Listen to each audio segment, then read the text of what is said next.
The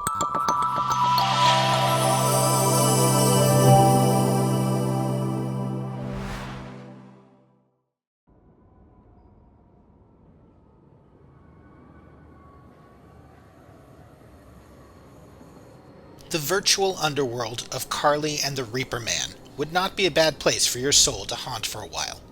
Instead of a dreary limbo, this vision of the afterlife offers multi-story platforming puzzles to overcome, with stacks of colorful blocks. While you wait for divine judgment, you can collect hundreds of hidden and hard-to-reach fireflies, which unlock bonus levels.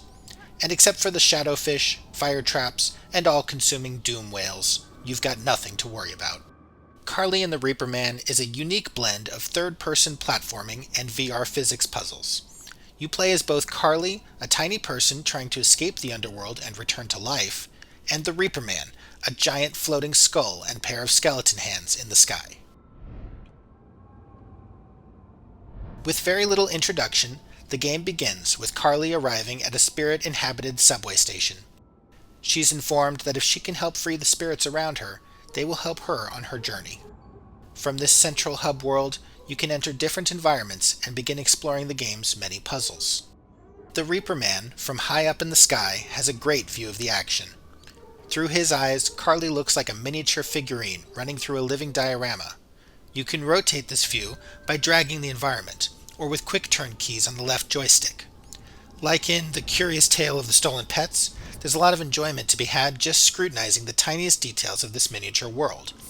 Like, why are there vending machines in Limbo anyways? Managing both characters simultaneously, as you do in single-player mode, is often a fun challenge. Carly can run, jump, and operate levers, and the Reaperman can manipulate the surrounding environment, usually by moving large blocks. Carly is controlled with the right thumbstick, and Reaperman can manipulate objects with the grip buttons. While puzzles start off simple, with Reaperman placing blocks for Carly to reach higher ledges, new twists will regularly appear. For example, some stages are set in the dark, with a movable torch so the Reaperman can light the way. In a few timed levels, Carly has to keep moving to stay ahead of a gigantic, flying, world-destroying whale. In addition to solo mode, Carly and the Reaperman was designed to be entirely playable in co-op. On Quest, this means a friend can join your multiplayer game using a code, and take over either Carly or the Reaperman. This requires the use of voice chat to coordinate where blocks should go, adding to the game's complexity. Unfortunately, co-op mode also crashed a few times during our testing. That said, it is undeniably fun to have a new way to interact in virtual space. Talking together through a puzzle can be engaging.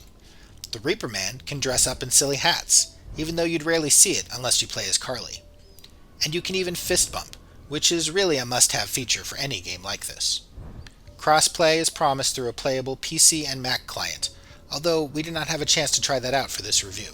Carly and the Reaperman contains a lot of levels, and many of them are quite sprawling and complex.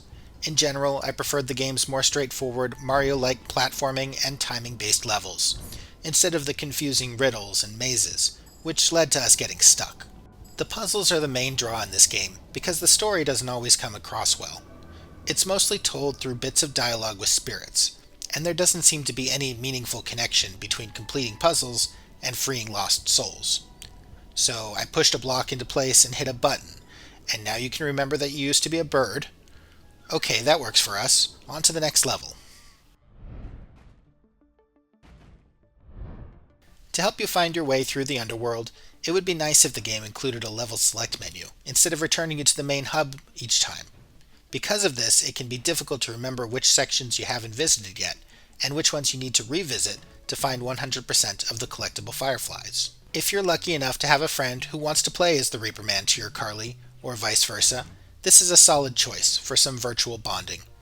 Even if you just play it solo, Carly's journey is filled with soothing music and unusual art, along with challenging puzzles that require a lot of coordination. This combination of console and VR gameplay styles is hardly an endless wasteland.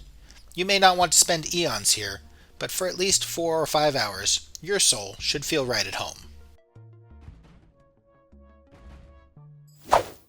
8.0